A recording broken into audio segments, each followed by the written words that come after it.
of young people and adults into employment and supports lifelong learning and progression, as we have just heard in the testimonies.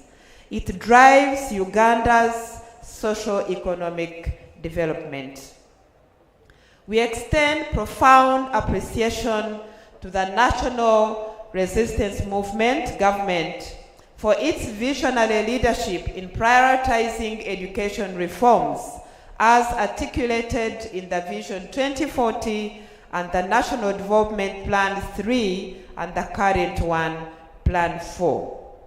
These frameworks underscore the imperative of skilling as the foundation for sustainable growth and competitiveness. Significant progress has been made in expanding access to TVET. Your Excellency, today, almost every district hosts a TVET institution, with only 45 out of the 178 local governments yet to be fully covered by government institutions. Each region also benefits from the centers of excellence which I have just referred to above. Where gaps exist in the 45 local governments and a few other areas, partnerships with private sector and investment in skilling hubs are providing complementary pathways to skills acquisition and employability. We call upon parents and communities to proactively engage with these opportunities to empower our youth. Your Excellency, I'm pleased to report that the Ministry has completed the coding of 9 presidential pledged vocational training institutions. These institutions include vocational training institutes at Engineer Kauriza Kasauda, Epel Memorial, Mbijiti Memorial, Engineer Dan Nabumere Memorial, Maumbe Mukwana Memorial, Kazo, and so those are at the level of technical vocational institutes. But we also have 3 of the pledges that we have already coded, and these include Eria Kategaya, Katugunda, and Muchini Skills Development Centers. We want to thank you, Your Excellency, for continually providing for our young people. As we commemorate this day, we reaffirm the urgency of sustained investment in TVET training, research, and innovation. In this era of rapid technology change, driven by advances in artificial intelligence, education systems need to be re-engineered to nurture both technical proficiency and the irreplaceable human skills of critical thinking, creativity, collaboration, and emotional intelligence. Globally, the education systems are embracing AI while safeguarding the core values of human-centered learning, like Uganda is. Uganda must be at the forefront of this transformation to ensure that our graduates are competitive, adaptable, and ethical contributors to our economy and to the global economy as well. As I conclude, Your Excellency and Mama and our esteemed guests, I commend the organizing committee that has worked very hard to ensure that today we are here. This committee was chaired by Ms. Frances Atima, the Director of Education Standards.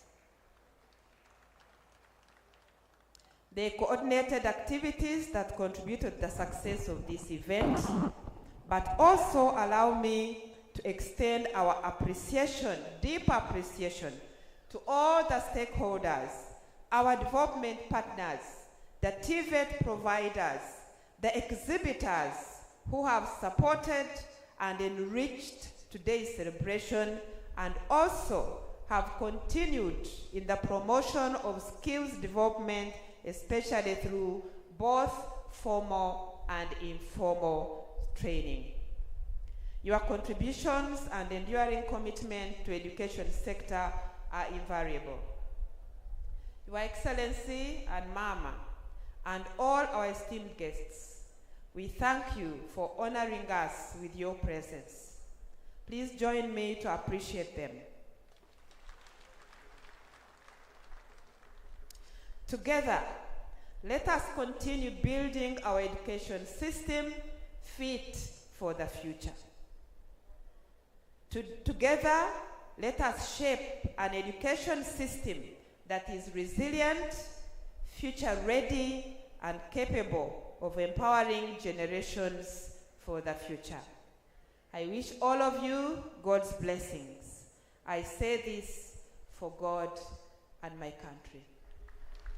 Thank you very much, our dear Permanent Secretary, Dr. Kedres Turiagenda, Permanent Secretary, Minister of Education and Sports.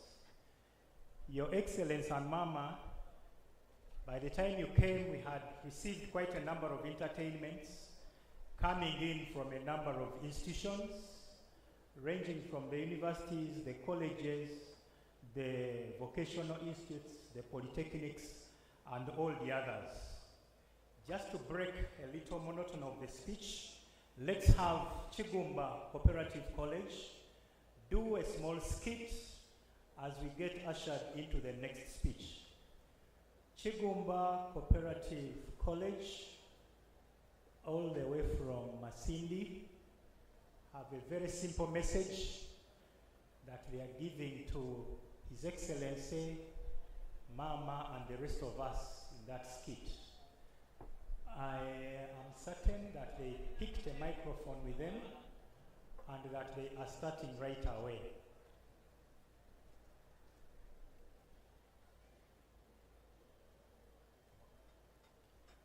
Meantime, Chigumba gets ready.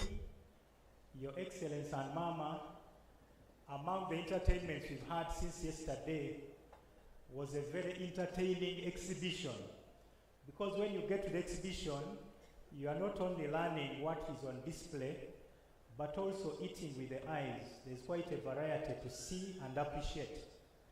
Mama, we also had various songs coming in from our institutions and all focused on the message of TVET. We also had a very, very interesting demonstration coming in from one of our health training institutions about how to handle an accident. And that was none other than the training school for nurses in Rubaga. So over to you, Chigumba. So much. Your Excellency, the President of the Republic of Uganda, Mama, the First Lady, protocol observed, ladies and gentlemen, a very good afternoon to you all. Before you, I am Ivan Twinamasko, a student at Uganda Cooperative College, Chigumba. And on stage, I am with a team from the same institution to present you a skit entitled Unity and Cooperation, the only way through which we can develop ourselves. Before us, we have a picture illustration of the skit, a second for each one of us in the audience. Which interpretation do we give to the picture illustration? Different chapters show us different illustrations. But I know all of us have different interpretation of the picture illustration before us. But allow me take you through the practical demonstration of the picture illustration. The two baskets represent the programs that have been put before us. These programs are in place, but we are looking at us individuals trying to tap into these opportunities to benefit from them at an individual basis. The rope between the two individuals symbolizes the hindrances that stop us from tapping into these opportunities. We look at the two individuals, however much they try to tap into these opportunities put before us by the government, they completely fail. Why? Because of the hindrances, symbolic of the rope between them. Hindrances, for example, ignorance, Some of us out there in our communities are not aware of these programs put before us by the government. Hindrances, for example, poor political ideologies, where some of us out there in our communities think these programs are only beneficial to people that support the ruling party, and of which these programs are for the whole country to benefit from them regardless of the parties they support. Hindrances, for example, personal and individual interests to benefit from these finances. But however much we try to tap into these opportunities as individuals, we see they struggle and fail completely. And after failing, we see them deciding to come together, cooperating and uniting. We see them coming together and asking themselves, how do we go about this? They cooperate and unite. And we see them after uniting, they leave these hindrances and decide to tap into these opportunities one at a time. The coming together being symbolic of the groups that the government emphasizes we should form. We see them now enjoying the fruits of the parish development model. We have seen people benefiting from this. They have been able to improve their standards of living, those being the fruits of the parish development model program. We see these people still, through formation of groups and uniting, deciding to tap into the other programs of the government. For example, the Emyoga program. We see them also enjoying the fruits of this program. We have seen people being able to invest out of these programs. They have been able to develop their standards of living. They have been able to educate their children. All this being achieved through cooperating and uniting. Meaning development and cooperation are the only option. Thank you so much.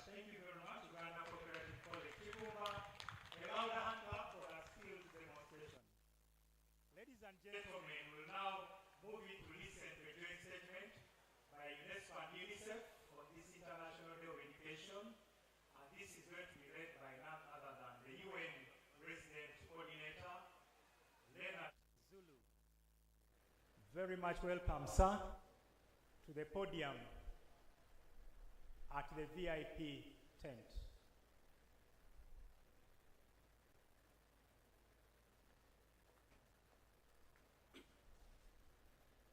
Thank you very much, Master of Ceremony. Good afternoon, everyone. Your Excellency, General Yoweri Museveni, President of the Republic of Uganda,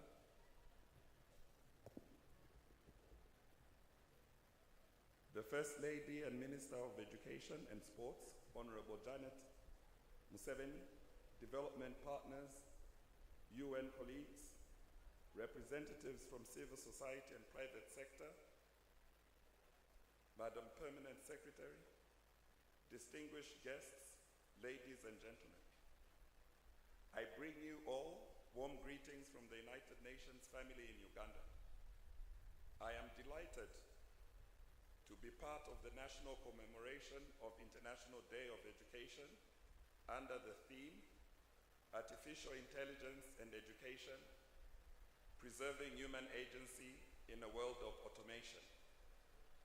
I would like to commend the government of Uganda under the leadership of His Excellency, President Yoweri Museveni, for leading the way on the African continent in reforming education to keep in tune with the times, beginning with the Universal Primary Education, UPE, in 1997, Universal Secondary Education in 2007, and the adoption of the new secondary school curriculum in 2021, which emphasizes learning of practical skills for life.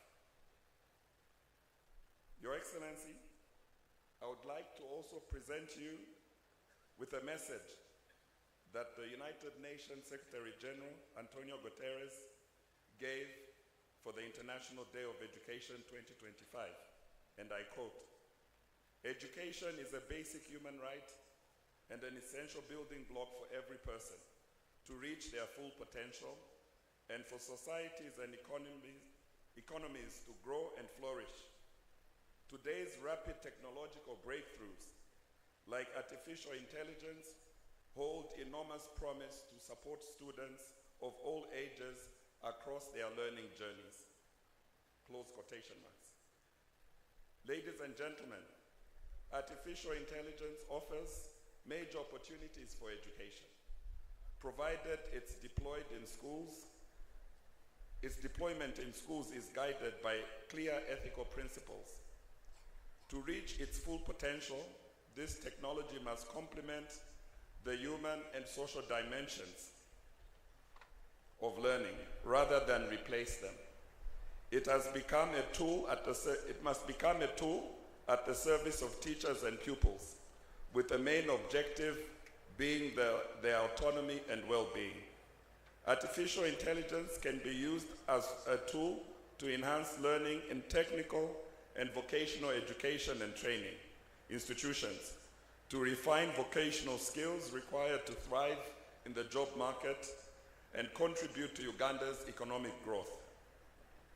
Initiatives by the United Nations system in Uganda in TVET have already shown promising results, and we are committed as the United Nations to continue supporting the youth of Uganda, empowering them with skills needed to succeed in an ever-evolving job market.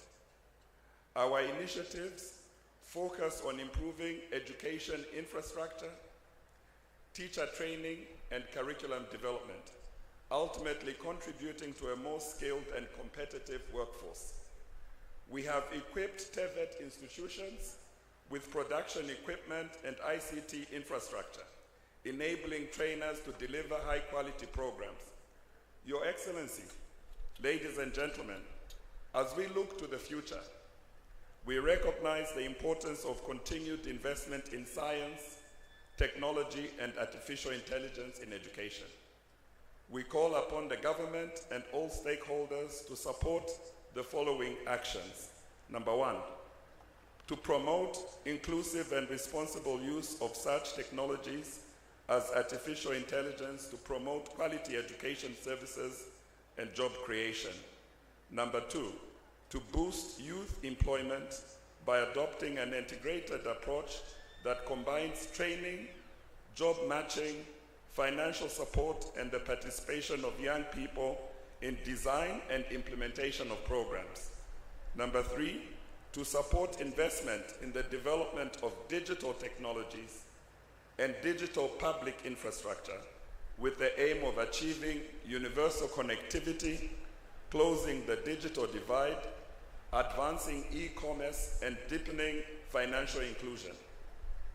Your Excellency, on behalf of the United Nations system in Uganda, I urge all stakeholders, government, private sector, civil society, and individuals to join hands in supporting education initiatives that empower Uganda's youth and drive sustainable development.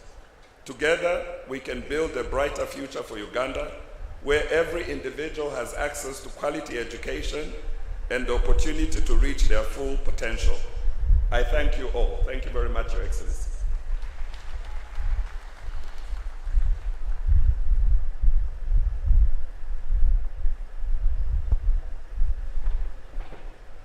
Thank you very much, Mr. Zulu, for that wonderful presentation.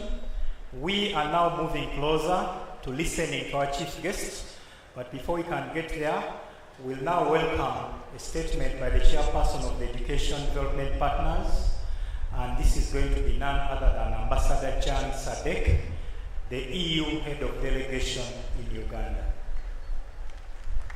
Ambassador, you are very much welcome.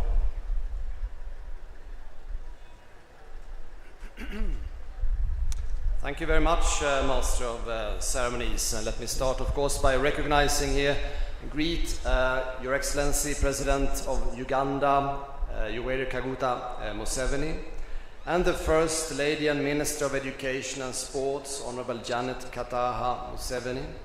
Also, Honorable Peter Ogwang, the State Minister of Sports, Permanent Secretary Kedres Turiagienda, Honorable Members of Parliament, representatives of government ministries, departments and agencies, Excellencies ambassadors, we have the Dutch ambassador, United Nations resident coordinator, head of mission of Iceland, UNHCR representative, and other development partners such as the World Bank, Ireland, UNICEF and UNESCO. distinguished guests, and not least all the students that have gathered here today, ladies and gentlemen.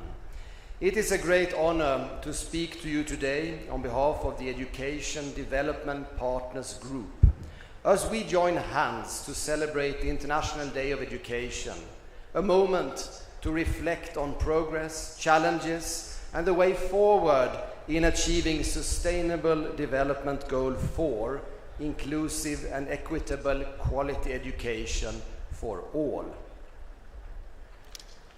Let me start by commending Uganda's national priorities on technical and vocational education and training, TVET. We welcome the recent passing of the new TVET Act 2025, a major milestone in Uganda's education reform journey. The Act sets out an ambitious and much needed, yes, an applaud.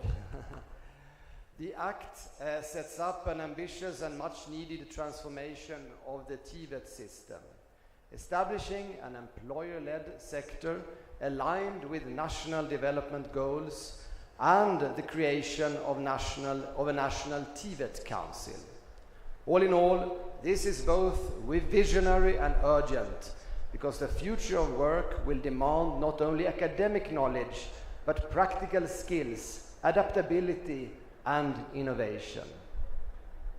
As development partners, those are the ones gathered here today, mentioned before. We applaud this bold vision. It brings Uganda's skills development system closer to the labor market and strengthens the foundation for a skills-led economic transformation. Your Excellency, First Lady, honorables, ladies and gentlemen, this year's global theme for the International Day of Education calls upon us to examine the role of artificial intelligence and digital technologies in transforming education. We should acknowledge that AI can be a powerful tool to support learning, improve teaching, and strengthen systems, even in resource-constrained settings. I think we can all see how, but let me just give you a quick example of the potential of AI in education and training. Imagine now you are a teacher in a rural school with 40 students and limited resources. You have to prepare a lesson on the water cycle. The time is short and you have no textbooks. What if you could simply ask an AI assistant, like this one? Can you help me create a 40-minute lesson plan on the water cycle for primary 4 learners, including a group activity and a quiz? And I've now put this in the AI app in my phone, and this is now what the AI proposes. Here's your lesson plan. Objective: students will understand the stages of the water cycle. Materials: diagrams, printed or drawn, a clear bowl of water, and plastic wrap. Activities: 10 minutes. Introduction with a visual diagram. 15 minutes. Group activity: simulate evaporation using water and heat. 10 minutes. Class discussion on findings. 5 minutes. Quiz 5 questions to check understanding. Our AI tool to the TVET context. And let's ask my digital co-speaker another question. AI, how can you support a TVET instructor working in a crowded workshop with limited materials? Let me punch that in, and this is the answer that AI suggests. I can help that instructor by suggesting hands-on training activities using locally available materials, generating safety checklists, creating step-by-step guides for practical tasks, and adapting content to different skill levels.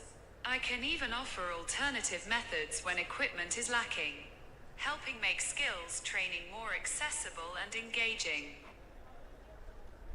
That's not bad, right?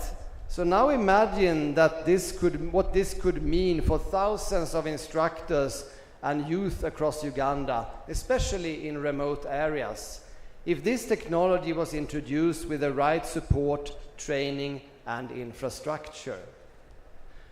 At the same time, ladies and gentlemen, we must be clear-eyed about the risks. AI in education and training is not a silver bullet.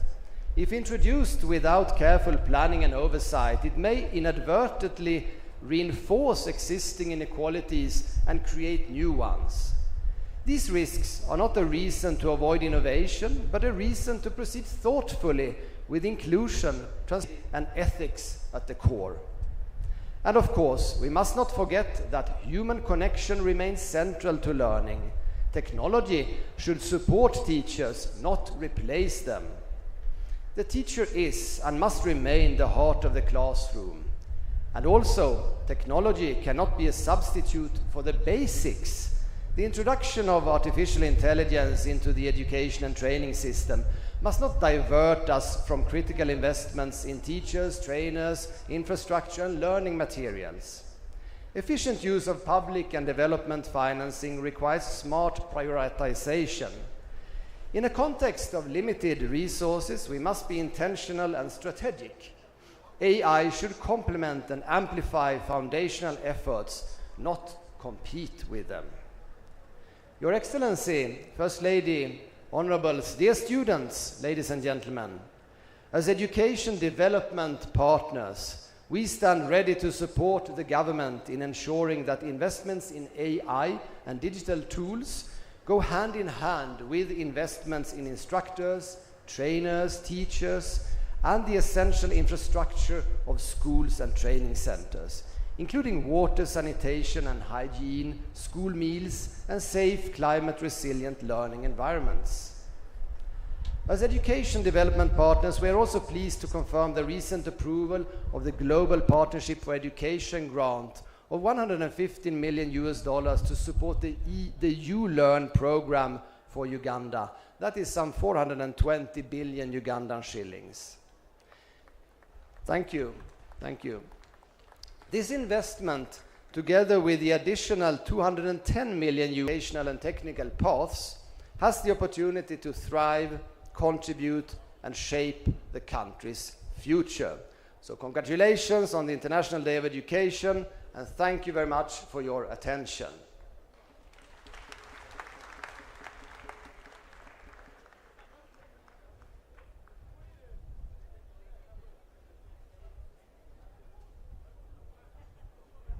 And our dear mother.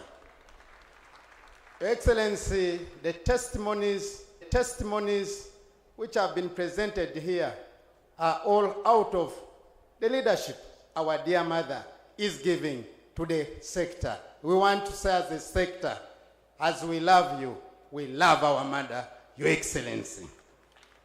Your Excellency, the performance of the ministry led by our dear Excellency, the performance of the ministry led by our dear mother, as per the Manifesto Implementation Unit, 4 months ago, she scored 90% in line with the implementation of the sector commitments in the manifesto.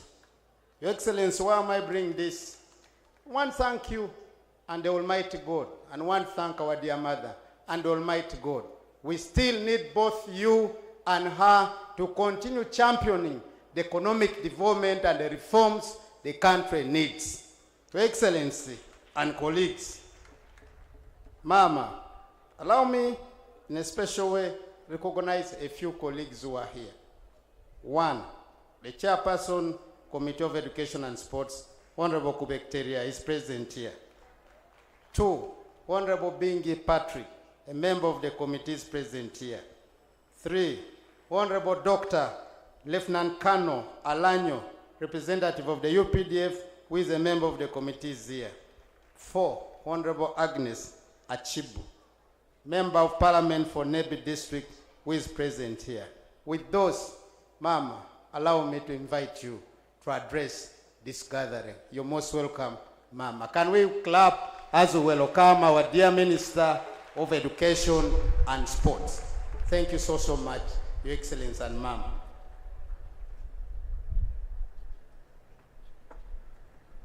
Thank you, Honorable Ogwang.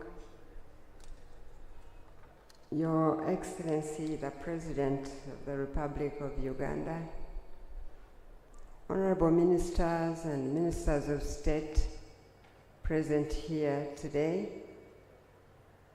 Honorable Members of Parliament,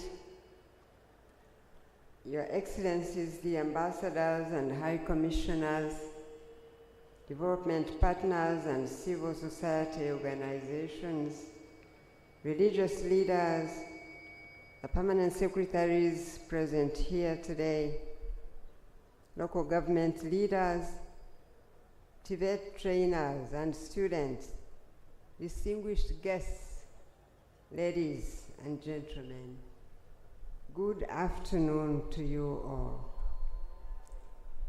I want to welcome you to our belated celebration of the International Day of Education 2025. I thank God for enabling us to gather here today to honor a special day that is internationally dedicated to education. Mr. President, I thank you for honoring our invitation to officiate at this celebration and for prioritizing it, giving you a very busy schedule. This is an indication of your selfless commitment and continued support to the education sector in the quest to achieve quality and equitable education for all Ugandans. As we are all aware, education is a basic right that every person, irrespective of age, gender, or ability, should enjoy. Indeed, the Constitution of the Republic of Uganda recognizes education as a fundamental human right and a key driver of development that it really is.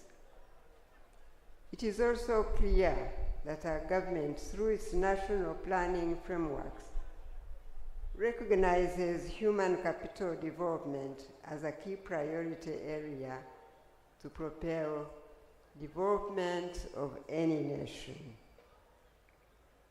This year, we celebrate, as you heard our Permanent Secretary say, the International Day of Education under the theme AI and Education, preserving human agency in a world of automation. Well, this theme requires us to explore and discuss the opportunities and challenges of artificial intelligence and its use within the field of education and training. Recognizing that this technology is already shaping the future landscape of our workforce, we must critically reflect on the relationship between artificial intelligence and human capital development.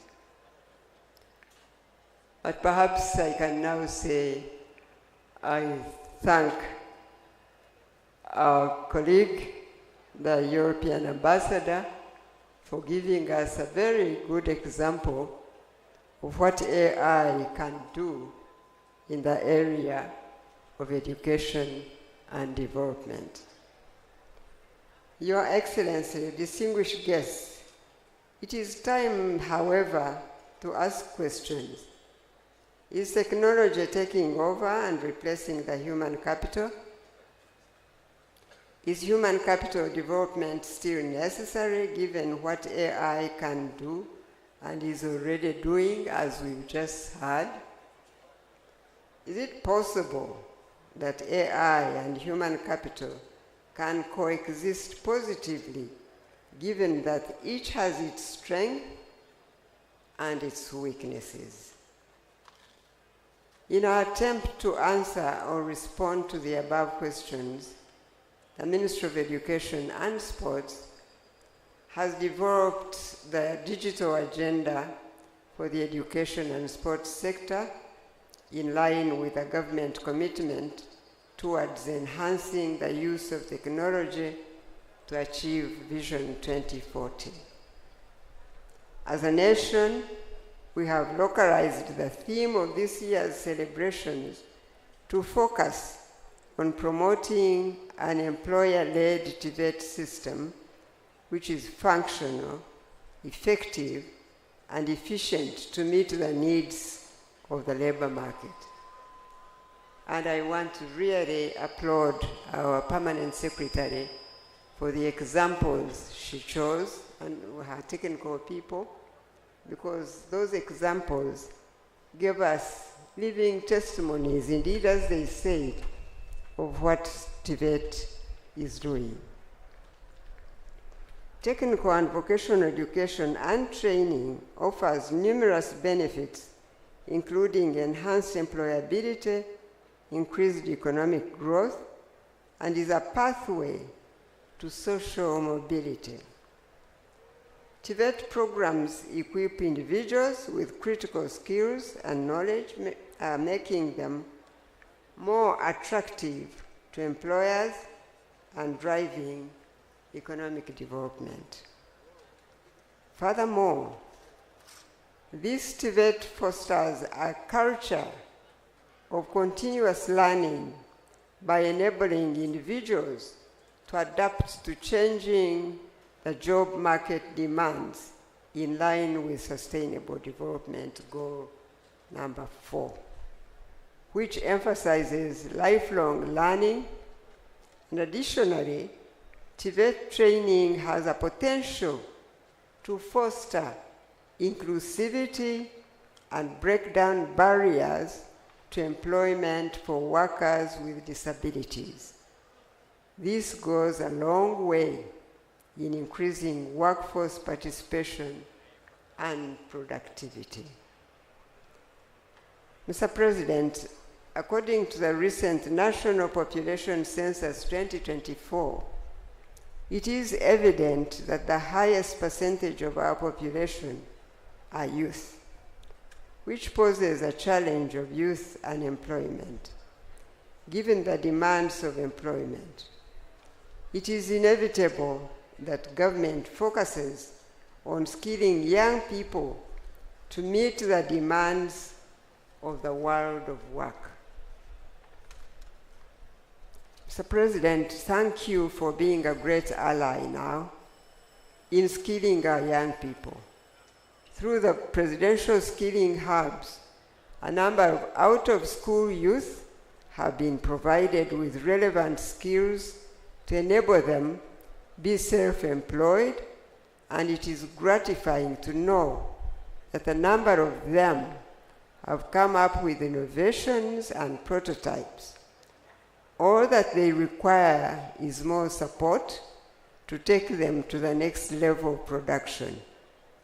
If government can ensure that each of these young people gets a toolbox to start a small starter industry, then employing these people would be real.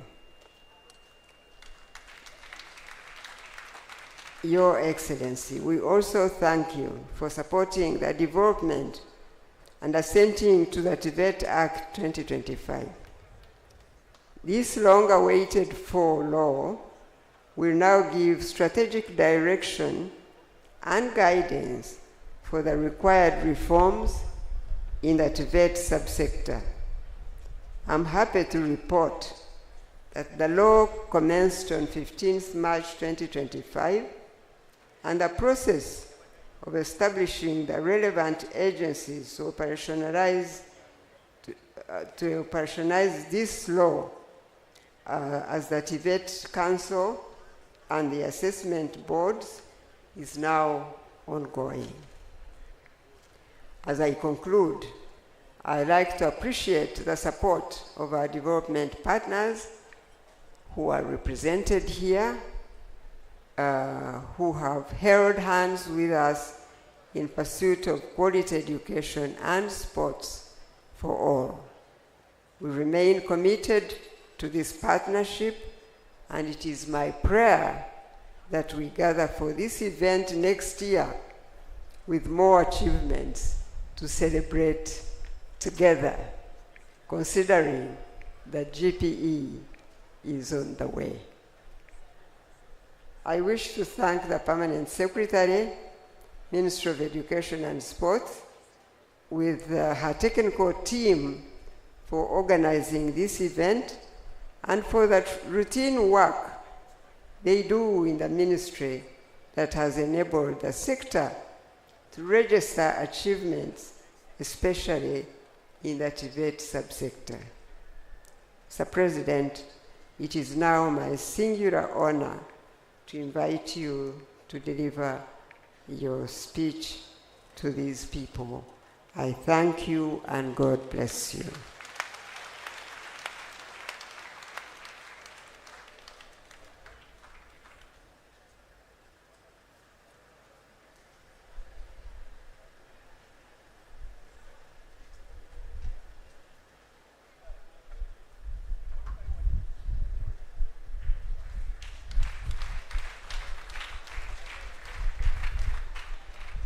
The Honorable Minister of Education and Sports,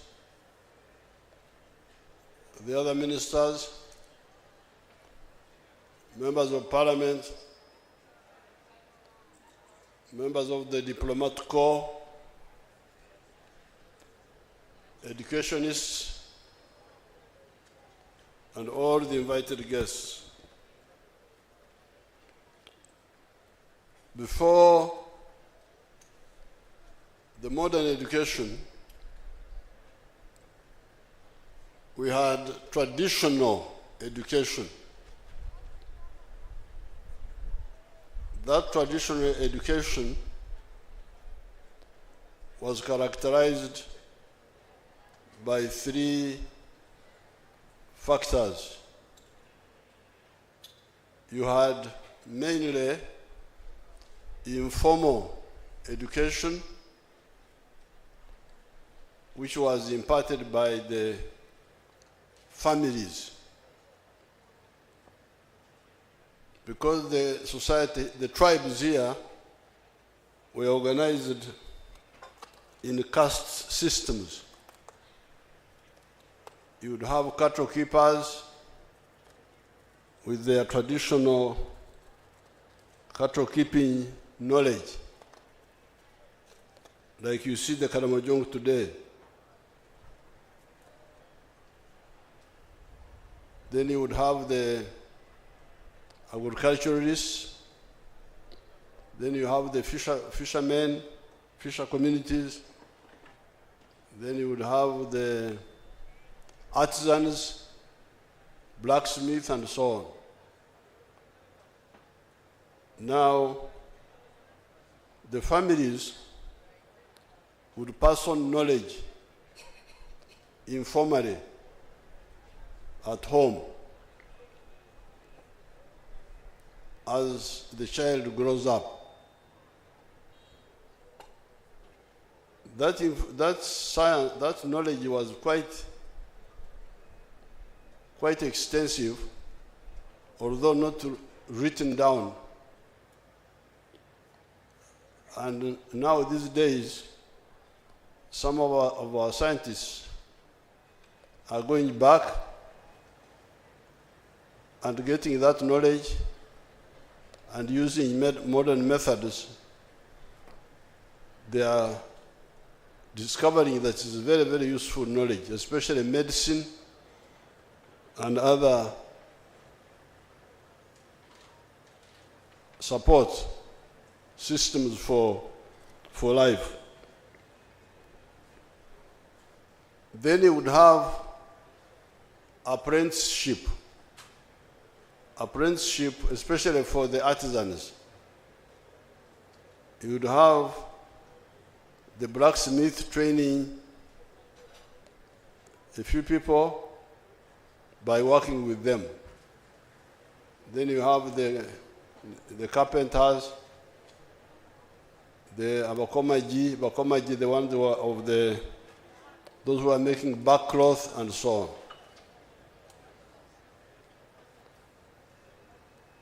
And then you also had institutional education, especially by the kingdoms.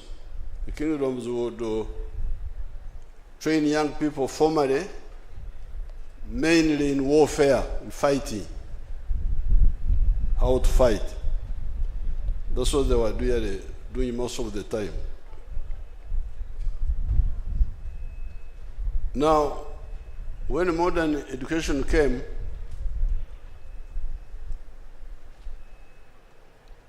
initially, the missions were not very clear. It was mainly started by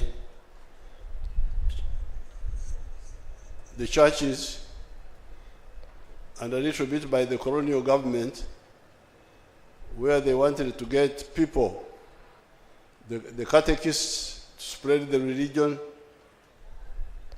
and also the colonial government wanted to get some auxiliary support for the colonial system, to get clerks, some interpreters, and a little bit of technical support staff, such as medical assistants, veterinary assistants, and so on. Now, when we came, and I'm glad you are all here, but there was also, that education was very limited. It was for very few people. You can imagine by 1961, in the whole of Uganda, we had only 6 A-level schools. These were Budo, Gayaza, Ntare,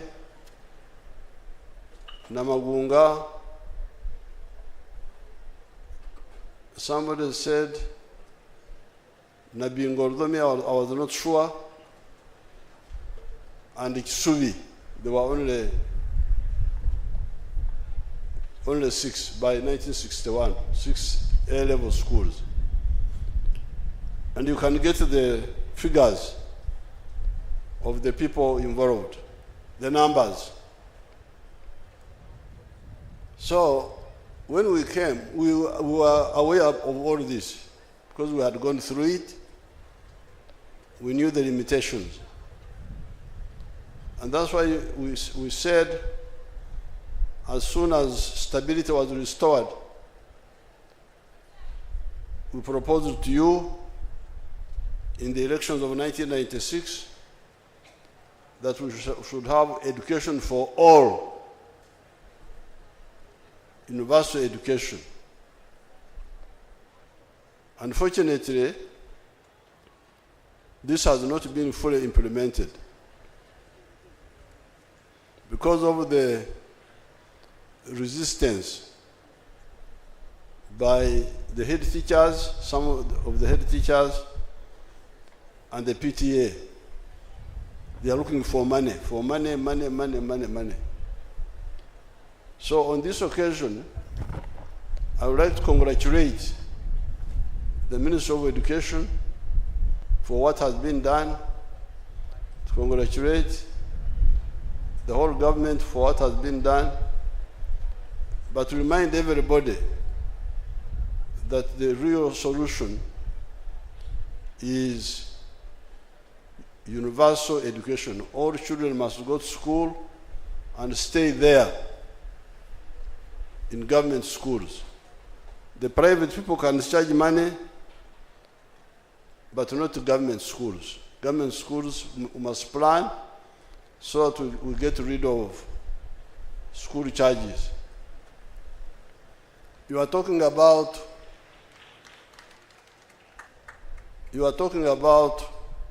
the skilling hubs, how they are helping young people who are desperate. I wish you could hear the testimonies of those young people. I don't know how long your conference is here, but they could put there some of their testimonies. These are children who are locked out of the education system by that money thing of the government schools. It is the barrier. It's a very big barrier, must stop. So when they are desperate, when I brought this free skilling at the zonal level, those children who come there, they are like resurrection. Somebody who had given up life, now he has got hope. So this is one point that must be clear. There must be no school charges. Once we are ready, we must ensure there are no school charges in government schools. Even here, these young people who are giving testimonies, the ones who are speaking here, they tell you how free education helped them. That's what they were saying here. All of them. They got government sponsorship. They were this and that and that. You heard them saying here these who spoke here. So this is a big bottleneck. It must be removed. Now, the moment you go for education for all, free education in government schools, then the next question is, what sort of education? That's why, again, we have another struggle. And we told you, emphasize science education. Emphasize science education. Africa was colonized not because we lacked kings. We had plenty of kings with the leopard skins and all that. Not because we lacked priests. We had a lot of witch doctors and so on. Not because we lacked singers who can sing and amuse people, or storytellers. We had all those. But Africa was colonized and almost exterminated because we lagged behind in science and technology. Gunpowder, that was the biggest gap in what we were doing. Europe acquired gunpowder when we were still using bows and arrows and spears. So Africa must never lag behind again in science and technology. That's why we say, yes, education is all important, but emphasis must be put on science and technology. And the AI you are talking about is part of that. It is not magic.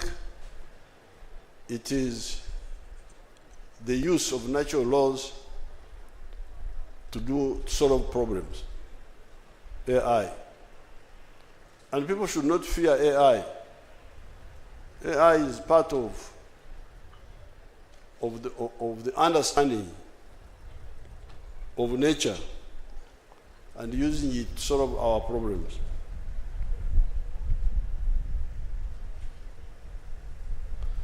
It's not that we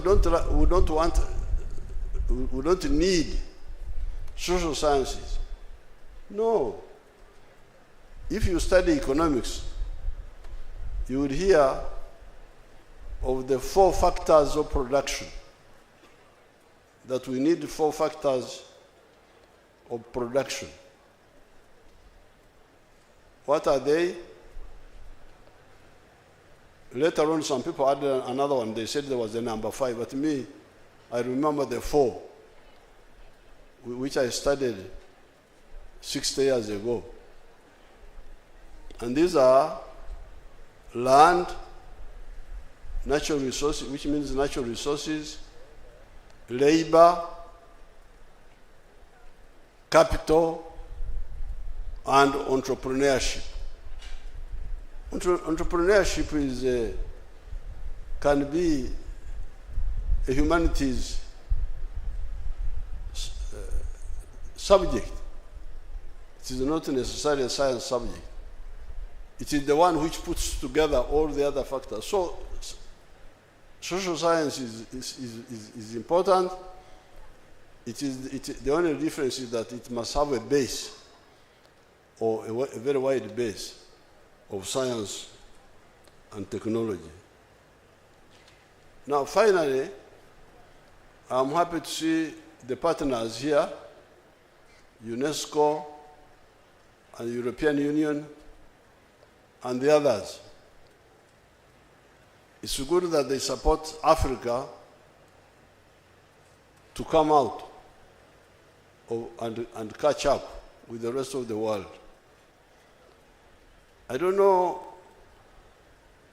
the planners in Western Europe, I think they are bad planners. They don't know how to plan well, because I don't know why they like to have parts of the world remain backward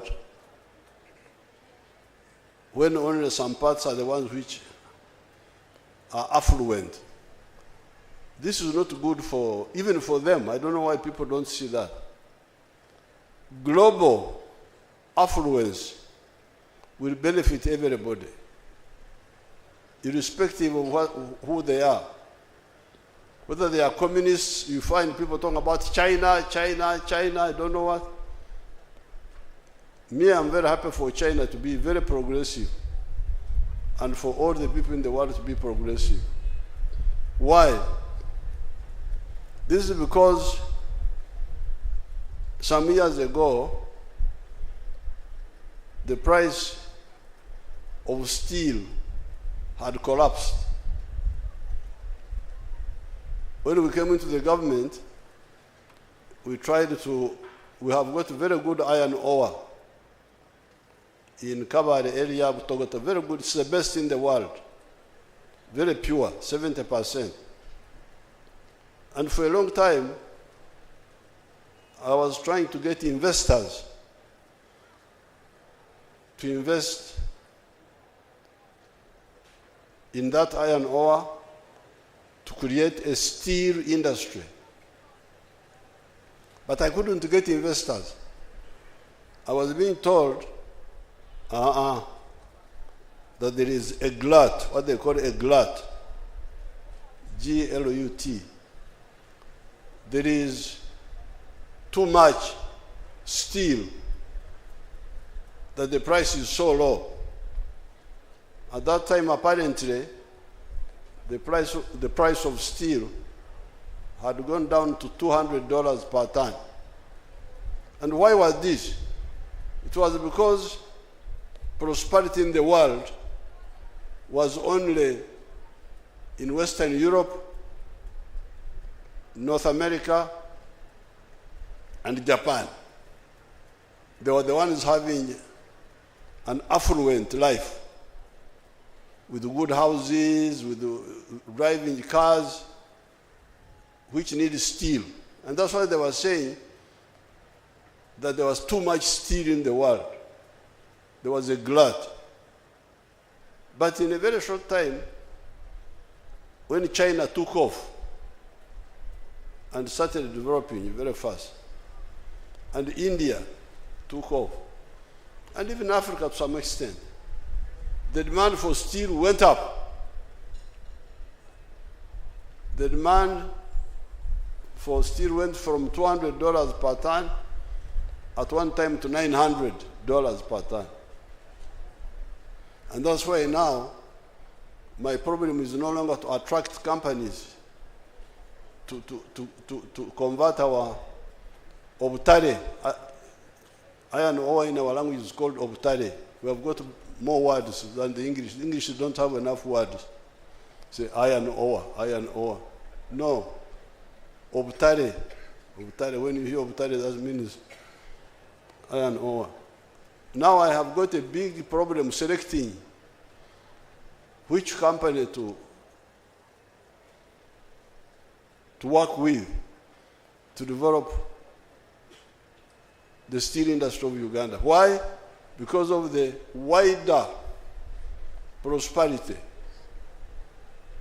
Whether the Chinese are communists or not, and whether they are Russians, I don't know what they are, but they all need steel. And it's good for me, for Uganda, it's good for Africa. The demand of copper has gone up because they need wires for electricity and so on. So therefore, it's good that... May I hear more noise from the young... May I hear more noise from the young people applauding the President for the wonderful presentation and the confirmation that he is in full support of the TVET sector. Ladies and gentlemen, we are about to conclude the first of this event. And so coming on next are three important things. One are the anthems. The anthems will come first. And then immediately after the anthems, we'll go for the photo moments. And I'm going to read who will be part of the photo, but it will involve all of us. And then we shall continue with exhibition as well as entertainment. So ladies and gentlemen, without further ado, may I request police band.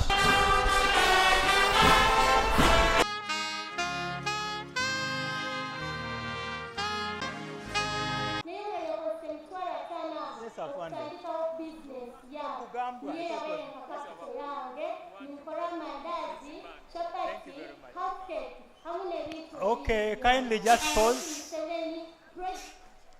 Yeah, thank you very much for that exhibition. Police band, thank you. I didn't want to release you before you sing for me, City Regular, but you have disconnected your gadgets. Police, if you had not disconnected, I would beg for City Regular. I really like it when it comes from your band, but another day, better. Now I request Masaka Skills Institute to play it for us, if they can. Masaka, give us City Regular as we continue.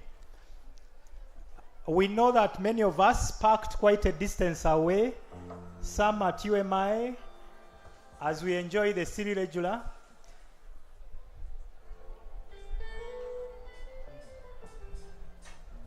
A student of Uganda Technical College Bushenyi lost his identity card.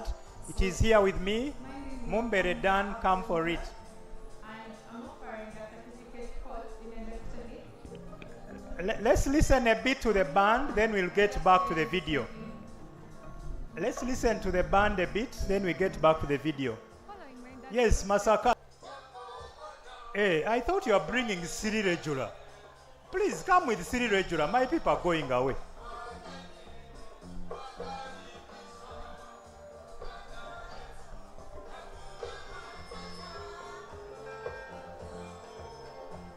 We can invite our buses and trucks to pick us from here.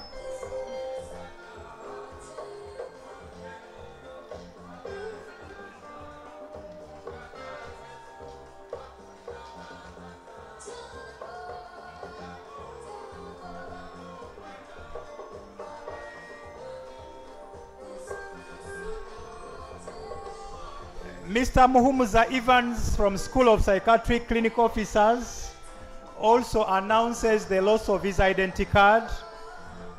Please, whoever has come across it, kindly bring it to us.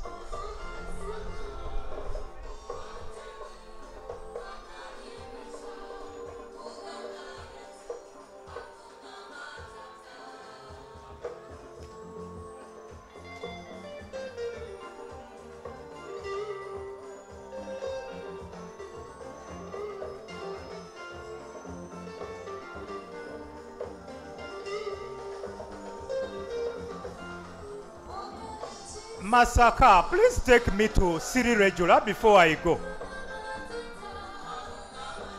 Thank you very much for Hakuna Matata.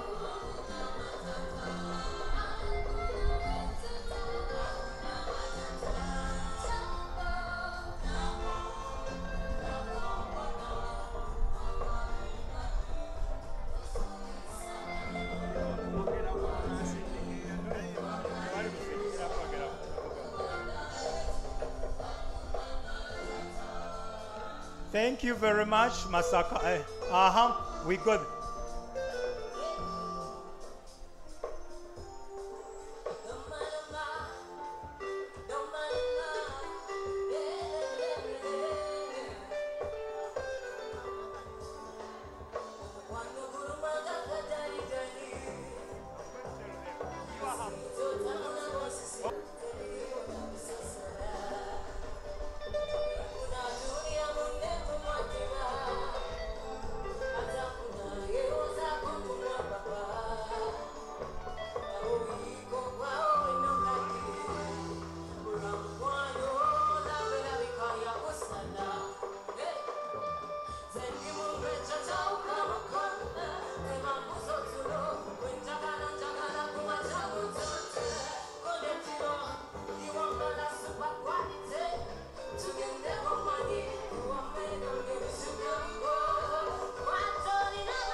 Thank you very much.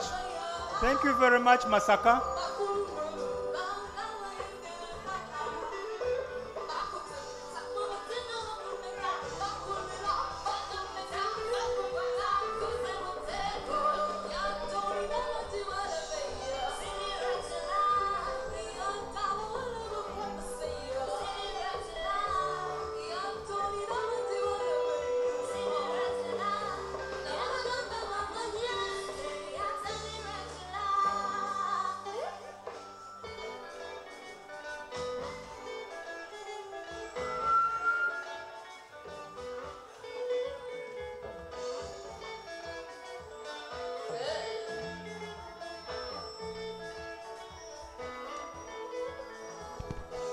As we continue to enjoy the band, Nsamizi Training Institute is one of the exhibitors, and they are reminding all of us that they are located just about 30 km road in Mpigi. They have diplomas in social work, diploma entrepreneurship, diploma community health development, diploma gender, children, youth and development, diploma guidance, human resource, national diploma in journalism, procurement and logistics, diploma in business management, and many short courses in administrative law, adult learning, basic computer, community mobilization, crisis management, multimedia, and so many others. And they are saying their fees are very, very affordable. Ladies and gentlemen, you may not have to walk all the way to UMI if that is where your vehicle parked, or City High. Just give a call to the driver to come. Now you have access to Kololo Ceremonial Grounds. Students of UAHAMS, Molago, your bus is waiting for you, but we thought you are still exhibiting.